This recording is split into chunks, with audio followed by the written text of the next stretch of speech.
আসসালামু আলাইকুম। আশা করি সকলেই ভালো আছেন। হাদিসটা পুরোটাই শুনুন, ইনশাআল্লাহ অনেক ফায়দা হবে। হজরত ওমর রাদিয়াল্লাহ এর গোলাম হজরত আসলাম ওমর রাদিয়াল্লাহ বলেন, আমি একবার হজরত ওমর রাদিয়াল্লাহ এর সঙ্গে মদিনার নিকটবর্তী হারার দিকে যাচ্ছিলাম। হঠাৎ মরুভূমির এক জায়গায় আগুন জ্বলতে দেখা গেল। হজরত ওমর রাদিয়াল্লাহ এর নির্দেশে আমরা সেখানে গিয়ে একজন মহিলাকে দেখতে পেলাম, যার সঙ্গে কয়েকটি শিশু সন্তান ছিল। বাচ্চাগুলো কান্নাকাটি ও চিৎকার করছিল। পানি ভর্তি একটি পাত্র চুলার ওপর বসানো ছিল, আর নিচে আগুন জ্বলছে। হজরত ওমর রাদিয়াল্লাহ সালাম করে অনুমতি নিয়ে মহিলার নিকট গেলেন এবং জিজ্ঞাসা করলেন, শিশুগুলো কাঁদছে কেন? মহিলা জবাব দিলে, ক্ষুধার জ্বালায় অস্থির হয়ে কাঁদছে। হজরত ওমর রাদিয়াল্লাহ বললেন, এই পাত্রের মধ্যে কি আছে? মহিলা বললেন, তাদের ভুলিয়ে রাখার জন্য পানি ভর্তি করে চুলার ওপর রেখেছি, যাতে তারা সান্ত্বনা পায় ও ঘুমিয়ে পড়ে।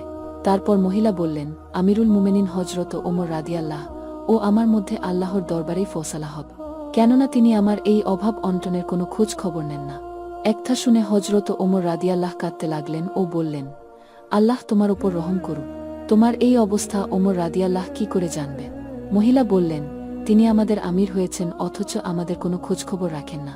হজরত আসলাম রাদিয়াল্লাহ বলেন, ওমর রাদিয়াল্লাহ আমাকে নিয়ে ফিরে আসলেন এবং বাইতুল মাল হতে কিছু আটা, চর্বি, খেজুর, কিছু কাপড় ও দিরহাম নিয়ে একটি বস্তা বোঝাই করলেন এবং আমাকে বললেন, এটা আমার কোমরে উঠিয়ে দা। আরজ করলাম, আমি নিয়ে যাব।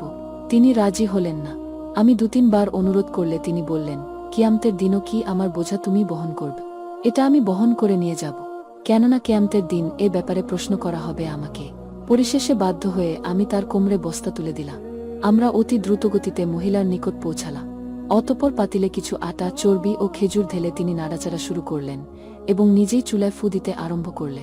হজরত আসলাম রাদিয়াল্লাহ বলেন, আমি তার ঘন দাড়ির ভেতর দিয়ে ধোঁয়া বের হতে দেখলাম। কিছুক্ষণের মধ্যে হারিরার মতো এক প্রকার খাদ্য তৈরি হয়ে গেল। তারপর তিনি নিজ হাতে বাচ্চাগুলোকে খাওয়ালেন। অবশিষ্ট খাদ্য মহিলার হাতে তুলে দিলে।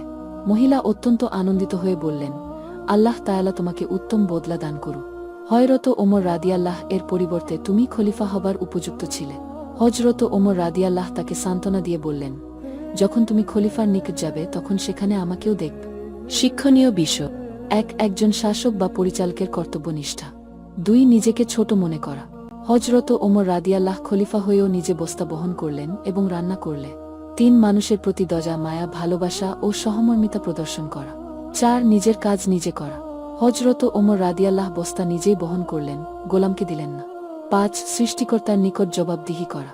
প্রকৃতপক্ষেই একজন সাহাবী মহানবী হযরত মুহাম্মদ সাল্লাল্লাহু আলাইহি ওয়াসাল্লাম কে পুঙ্খানুপুঙ্খভাবে অনুসরণ করেছে।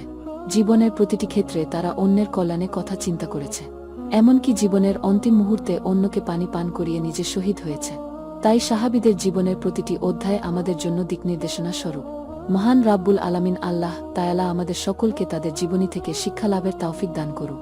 আল্লাহুম্মা আমিন।